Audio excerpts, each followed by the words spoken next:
नमस्कार, आपका अखबार के YouTube चैनल पर आपका स्वागत है। मैं हूं प्रदीप सिंह। पहले एक ज़रूरी सूचना, रात 9 बजे का जो वीडियो आता है अभी रोज़, वो आज से शाम को 7 बजे ही उपलब्ध हो जाएगा। तो आप उसके अनुसार जो है अपना देखने का फैसला कर सकते हैं कि 7 बजे ही देखना है या 9 बजे जैसे पहले देखते थे वैसे देखना है। अब आज की बात पर आते हैं। अपने देश में कोई भी मुद्दा हो उसको ले जाकर हिंदू मुस्लिम में बदलने की कोशिश होती है। आज़ादी से पहले मुसलमानों ने कहा कि हम हिंदुओं के साथ नहीं रह सकते, तो इसलिए जो है हमें दूसरा देश चाहिए और देश का बंटवारा हो गया, पाकिस्तान बन गया। 14 अगस्त को ये हुआ, 15 अगस्त को जो है शुरू हो गया गंगा जमुनी तहजीब की बात कि हिंदू मुसलमान साथ रह सकते हैं, भाईचारा होगा और तमाम बातें। तो वहाँ से जो सिलसिला शुरू हुआ है अब ये बड़ा सिलेक्टिव हो गया है। जब आतंकवादी पकड़ा जाए और मुसलमान हो तो आतंकवाद का कोई धर्म नहीं होता। माफिया पकड़ा जाए और अगर उसका एनकाउंटर हो जाए तो मुसलमान को मारा जा रहा है। भाई तय कर लीजिए एक बार कि आतंकवाद का और अपराध का धर्म होता है या नहीं होता है। ये दोनों नहीं चल सकता है। उत्तर प्रदेश के माफिया डॉन अतीक अहमद का बेटा असद जो है और उसका एक साथी गुलाम, दोनों झांसी के पास उत्तर प्रदेश में एनकाउंटर में मारे गए। यूपी पुलिस और यूपी एसटीएफ ने ये कार्रवाई की, ये ऑपरेशन पूरा किया। 48 दिन से ये दोनों फरार थे। उमेश पाल की हत्या के बाद से, उमेश पाल की हत्या में इसकी भूमिका केंद्रीय थी असद की, और तब से ये भागा हुआ था और लगातार ट्रैक करने की कोशिश कर रही थी यूपी एसटीएफ की ये बहुत बड़ी सफलता है, यूपी पुलिस की बहुत बड़ी सफलता है। क्योंकि जिस समय उमेश पाल की हत्या हुई थी प्रयागराज में, उस समय उत्तर प्रदेश विधानसभा का सत्र चल रहा था। नेता प्रतिपक्ष अखिलेश यादव ने सवाल पूछा सरकार से और मुख्यमंत्री से कि प्रयागराज में हाईकोर्ट भी है और दूसरी संस्थाएं हैं, वहाँ दिन दहाड़े इस तरह की हत्या हो रही है, इस तरह से गोली चल रही है, बम चल रहा है, सरकार क्या कर रही है, पुलिस क्या कर रही है, आपका इंटेलिजेंस क्या कर रहा है। तब सवाल था कि एक्शन क्यों नहीं ले रहे, क्योंकि उनको उम्मीद थी कि जैसे उनकी सरकारों में हुआ करता था, कोई एक्शन नहीं होता था, माफिया धड़ल्ले से घूमता था। उनको अंदाज़ा अभी भी नहीं हुआ है कि सत्ता बदल गई है। उनको अभी भी इस बात का एहसास नहीं है कि निज़ाम बदल गया है। ये योगी राज है, यहाँ माफिया डरता है, पुलिस नहीं डरती। और पुलिस नहीं डरती। 48 दिन से सवाल पूछा जा रहा था क्या हो रहा है, क्यों नहीं पकड़ा जा रहा है। 2 पहले मारे जा चुके थे, 2 ये मारे गए। यूपी पुलिस के सूत्रों का कहना है कि ये दोनों योजना बना रहे थे अतीक अहमद का, जब कॉन्वॉय आ रहा था गुजरात से प्रयागराज के लिए, बीच में कहीं पर उस मुठभेड़ करने का, उसको छुड़ाने का। लेकिन पुलिस जो है लगातार इनको ट्रैक कर रही थी। एक बार मेरठ में पकड़ते पकड़ते रह गई, अब झांसी में इनको रोकने की कोशिश हुई, इन्होंने फायरिंग शुरू कर दी और जवाबी फायरिंग पुलिस ने की, उसमें मारे गए। विदेशी हथियार मिले। उमेश पाल की हत्या क्यों की गई? उमेश पाल विधायक राजू पाल की हत्या का गवाह था। 2006 में वो होस्टाइल हो गया, गवाही देने से इनकार कर दिया, क्योंकि डर था कि तत्कालीन सरकार जिसके मुखिया मुलायम सिंह यादव थे, उनका संरक्षण प्राप्त है अतीक को। ये अतीक के आतंक का ये आलम था। उस बीच में उमेश पाल का अपहरण भी हुआ, लेकिन एफआईआर नहीं लिखी गई। एफआईआर लिखी गई जब मायावती की सरकार आई 2007 में।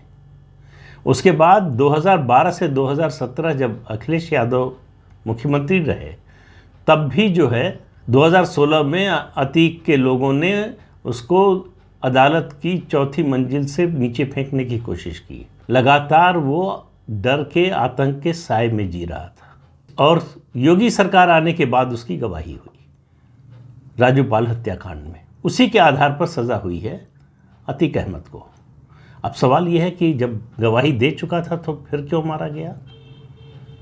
अब इस बात को समझिए कि माफिया कैसे सोचता है। उसने गवाही दे दी, अतीक को सज़ा हो गई। ये अतीक के लिए चुनौती थी, तो उस चुनौती का जवाब अतीक को देना था। ये संदेश देना था कि माफिया के खिलाफ गवाही दोगे, बोलोगे तो ये अंजाम होगा। दिन दहाड़े योजना बनाकर जिस तरह से मारा गया, बिल्कुल कोई परवाह न करते हुए कि सीसीटीवी कैमरा लगा है, किसी ने मुंह छिपाने की, ढकने की कोशिश नहीं की। एक तरह से कहिए तो सीसीटीवी कैमरे में अपना चेहरा दिखा रहे थे कि पहचान लो, हम ही हैं। ये चुनौती थी न केवल पुलिस को बल्कि पूरी सरकार को कि हम ऐसा करेंगे और कोई हमारा कुछ कर नहीं पाएगा। ये योगी सरकार बनने के बाद जब आतंक का राज ध्वस्त हो रहा है, उस दौरान हो रहा है, तो सरकार के लिए चुनौती थे। जब अखिलेश यादव ने सवाल पूछा विधानसभा में, तो योगी जी ने कहा कि किस गलतफहमी में, माफिया को मिट्टी में मिला देंगे। और उनका वो एक वाक्य अभी भी उत्तर प्रदेश के 24-25 करोड़ लोगों के कानों में गूंज रहा है कि माफिया को मिट्टी में मिला देंगे। और इसकी पुष्टि और किसी ने नहीं, अतीक अहमद ने। जब अहमदाबाद से लाया जा रहा था कल प्रयागराज, उसने नैनी जेल पहुंचने से पहले मीडिया से कहा कि मिट्टी में तो मिला दिया है, अब रगड़ रहे, अब हमारे परिवार को छोड़ दीजिए। ये माफिया के आतंक का ये पराभव है। जब सरकार कानून के मुताबिक काम करती है, जब सरकार बिना भेदभाव के काम करती है, जब सरकार कानून के साथ खड़ी होती है, जब सरकार संविधान के साथ खड़ी होती है, तो माफिया ऐसे भागता है, ऐसे डरता है। लेकिन अगले ही दिन यानी गुरुवार को अतीक के बेटे असद, जो भाइयों के जेल जाने और पिता के जेल जाने के बाद जिसने गैंग का जिम्मा संभाल रखा था, गैंग चलाता था, बचपन से इसी तरह का था, स्कूल में एक प्रतियोगिता में हार गया तो अपने साथियों को मारा, बीच बचाव करने आए शिक्षक तो उनको मारा, लेकिन एफआईआर दर्ज नहीं हुई क्योंकि वो अतीक का बेटा था। ये जो है आतंक था अतीक का, उस आतंक को ध्वस्त कर दिया योगी सरकार ने। अब अतीक गिड़गिड़ा रहा है, लेकिन उसको राहत मिलने वाली नहीं है। लेकिन उसको बचाने वाले अभी जो है वो शांत नहीं हुए हैं, उन्होंने हार नहीं मानी है।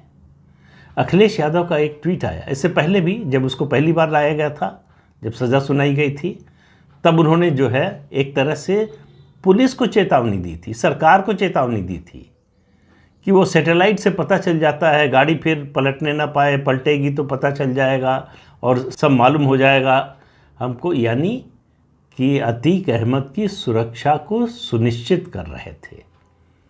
ये डर दिखाकर कि सैटेलाइट से अमेरिका से हम इमेज मंगवा लेंगे और ऐसा हो जाएगा, वो डर दिखा रहे थे कि अतीक को बचाना है।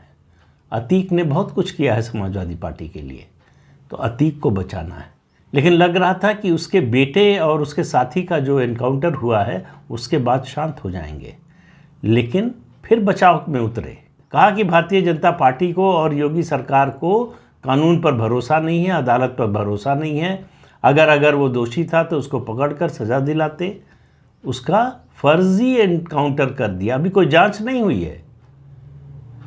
हर एनकाउंटर की सुप्रीम कोर्ट मैंडेटेड रूल है, हर पुलिस एनकाउंटर की मजिस्ट्रेट जांच होती है, ये कंपलसरी है और इसकी भी जांच होगी। जांच के आदेश अब तक दे दिए गए होंगे, लेकिन उस जांच की रिपोर्ट का भी उन्होंने इंतज़ार नहीं किया, पहले घोषणा कर दी कि फर्जी है। यहाँ तक भी होता तो शायद गनीमत होती। उनके ट्वीट की जो आखिरी लाइन है वो बड़ी डरावनी है। आप समझिए किस तरह की राजनीति वो करते हैं और किस तरह की राजनीति अभी भी करना चाहते हैं। उनके ट्वीट की आखिरी लाइन है कि भाजपा भाईचारा नहीं चाहती, यानी अतीक का बचाव भाईचारा है, माफिया का बचाव भाईचारा है और उसके खिलाफ एक्शन भाईचारे को तोड़ने वाला है। ये है माइंडसेट, ये है मनोवृत्ति। माफिया को, आतंकवादियों को, गुंडों को, बदमाशों को संरक्षण देने की मानसिकता, जो आतंकवादियों को छुड़ाने के लिए अदालत तक जाती है, यही मानसिकता लेकर जाती है कि इनका केस रद्द कर दिया जाए, इनके खिलाफ केस जो है वो उठा लिया जाए। अदालत से फटकार मिलती है, लेकिन रवैये में कोई अंतर नहीं आता। तो जो रात दिन कहते हैं कि आतंकवाद का कोई धर्म नहीं होता, वो एक माफिया में धर्म खोज रहे हैं। असदुद्दीन ओवैसी जो बोल रहे हैं और जो अखिलेश यादव बोल रहे हैं, दोनों में बहुत ज़्यादा फ़र्क नहीं है, केवल भाषा का, शब्दों का फ़र्क है। दोनों यही कह रहे हैं कि मुसलमान को मार दिया, वो ये नहीं कह रहे कि अपराधी को मार दिया, गुंडे को मार दिया। उमेश पाल हत्याकांड में असद कैमरे में, सीसीटीवी कैमरे में दिखाई दे रहा है, मतलब कहीं सुनी बात नहीं है। तब भी ऐसा स्टैंड लेने के लिए दो ही बातें हो सकती हैं, या तो आप घनघोर रूप से सांप्रदायिक हों, या आप अपने वोट बैंक के लिए आप किसी हद तक जाने को तैयार हों। किसी माफिया का, गुंडे का बचाव कोई नेता जो चुनावी राजनीति में है वो कैसे कर सकता है? उसको कैसे लगता है कि इसका जनता समर्थन करेगी, लोग समर्थन करेंगे, लेकिन उनको लगता है इससे मुसलमानों का समर्थन मिलेगा, उनका वोट मिलेगा। यादव वोट कहीं छोड़कर जाएगा नहीं और मुसलमान इससे जुड़ जाएगा। ये है रणनीति, कुल राजनीति इतनी है। गुंडा माफिया, उसकी जाति देखो, उसका धर्म देखो और फिर समर्थन या विरोध करो। ये असद की बजाय आनंद होता तो आज अखिलेश यादव उसका स्वागत कर रहे होते पुलिस एनकाउंटर का। उनको शायद समझ में नहीं आ रहा है, फिर कह रहा हूँ, 2 बार पहले कह चुका हूँ, तीसरी बार कह रहा हूँ, उनको शायद समझ में नहीं आ रहा है कि ये योगी राज है। यहाँ गुंडे त्राही त्राही करते हैं और गुंडों को बचाने वालों के भी त्राही त्राही करने के दिन आ रहे हैं। उनका न केवल जो आपराधिक तंत्र है उसको तोड़ा जा रहा है, बल्कि उनके आर्थिक तंत्र को भी ध्वस्त कर दिया गया है। और ये सिलसिला रुकने वाला नहीं है। ये नहीं है कि 1 या 2 से रुक जाएगा, ये निरंतर चलने वाला है। कानून व्यवस्था इसी तरह से चल सकती है।